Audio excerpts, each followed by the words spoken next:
আসসালামু আলাইকুম আজকে আমি দেখাবো আপনাদেরকে কিভাবে গোলালো লাগানো হয়। তো একবারে দেশি গোলালো কিভাবে লাগানো হয় প্রথম থেকে লাস্ট পর্যন্ত ভিডিওটা দেখবেন, তাহলে বুঝতে পারবেন। আমি অল্প সময়ের মধ্যে আপনাদেরকে দেখাবো কিভাবে লাগানো হয়। প্রথমে আমি দেখেন ক্ষেত মিল করার জন্য আরসা দিতেছি। এই আরসা দিয়ে মানে টিলা উঁচা নেচা গর্ত এইগুলো সমান করতেছি। আরসা দেওয়ার পর তারপর আমি সার ছিটাইয়া দিব ক্ষেতের মধ্যে। এই যে বিশেষ করে ছোট একজনে ভিডিওটা করছে, এই জন্য লড়ছে ভিডিওটা। এই যে দেখেন সার গড়াইতেছে বাবায়, এই যে ওই পাশে। আর এই ভিডিওটা দেখবেন প্রথম থেকে লাস্ট পর্যন্ত। তো দেশি গুলালো কীভাবে লাগানো হয়, এই যে দেখেন এই আরসা দিয়ে আমি ক্ষেত মিল করতেছি। তো অবশ্যই আপনারা দেখতে থাকুন।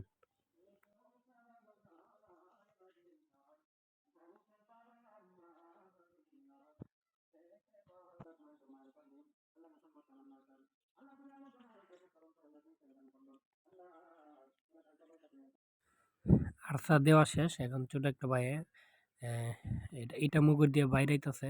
দেখুন এই যে বাইরানো শেষ। আমি বাড়ি থেকে এখন আলু নিয়ে আসতেছি। এই যে এখন দেখতে পারবেন আলু একবারে দিশি আলু একটা খাড়ি দিয়ে নিয়ে আসতেছি। আর সাথে করে 3টা খাড়ি নিয়ে আসছি ছোট ছোট। এই যে দেখেন আলুগুলো কত সুন্দর, দেখেন একবারে দিশি আলু।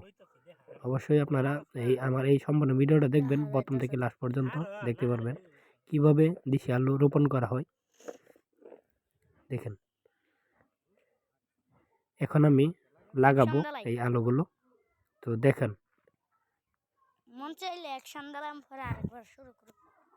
ভিডিওটা অনেক লড়ছে, ছোট মানুষ তো ভিডিওটা করছে। তো আপনারা দেখতে থাকুন কিভাবে আমি লাগাই এখন আলু, রোপণ করতেছে, কিভাবে রোপণ করব। এই যে হাঁটু বের হয়ে গেছিলো, তো হাঁটুটা রেখে নিলাম। অবশ্যই হাঁটু বের করা ভালো না, গুনাহ কাজ। তাই আমি বলতেছি যে এভাবে ধরবা, লড়বে না। তো এই যে তারপরেও লড়ে, ছোট মানুষ বুঝাইছে অনেকক্ষণ, তারপরও ভিডিওটা করছে, যে এটাই আলহামদুলিল্লাহ। দেখেন কিভাবে আমি লাগাইতেছি। দেখুন আলুর বীজ কিভাবে রোপণ করতেছি এবং লাগাইতেছি। তো অবশ্যই কাজ কখনো নিন্দাবেন না। যে কোনো কাজ হোক, ছোট কাজকেও বড় কাজ মনে করবেন, তাহলেই জীবনে একটা কিছু করতে পারবেন। আর অবশ্যই আমি কিন্তু ভিডিও ছাড়ি। আর আমি ভিডিও ছাড়ি হচ্ছে বেশি বেশি ভিডিও ছাড়ি আমি। আমি একটা কিছু করার জন্য ভিডিও ছাড়তেছি। অবশ্যই আপনারা আমাকে সাপোর্ট করবেন, লাইক শেয়ার কমেন্ট করবেন বেশি বেশি। তো দেখুন কিভাবে আমি লাগাইতেছি আলুগুলো।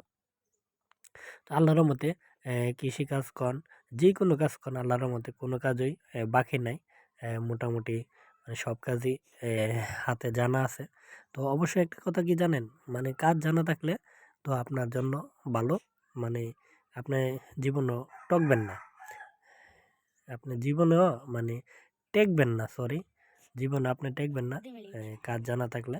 তো দেখেন আমি লাগাইতেছি কিভাবে।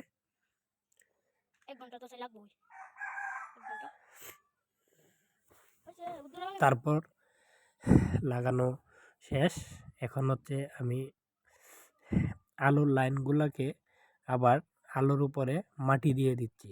এই যে দেখেন কি সুন্দর করে মাটিগুলো দিয়ে দিচ্ছি, দেখছেন। মাটি দিয়ে আলুগুলোকে ডেকে দিচ্ছি, ঠিক আছে।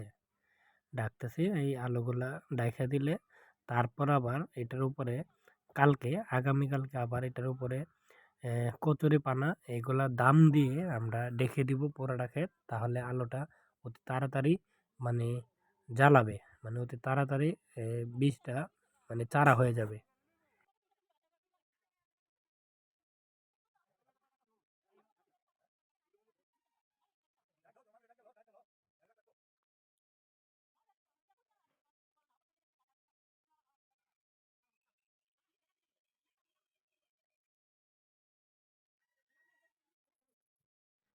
ছোট মানুষ দিয়ে ভিডিওটা করাইছি, এই জন্য দেখেন কিভাবে মানে নড়তাছে ভিডিওটা, অনেক বেশি লড়তাছে। তো যাই হোক, আলহামদুলিল্লাহ অনেক ভালো ভিডিও করছে। তো দেখেন আমি আলু ডাকতেছি কিভাবে।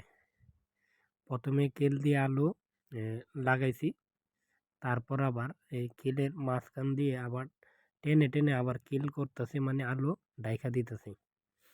দেখেন কি সুন্দর করে। অবশ্যই কি জানেন, কৃষিকাজ যতটা সহজ মনে করেন ততটা সহজ না। অবশ্যই আপনারা আমার এই ভিডিওটা লাইক কমেন্ট শেয়ার করে সবাইকে দেখার সুযোগ করে দিবেন।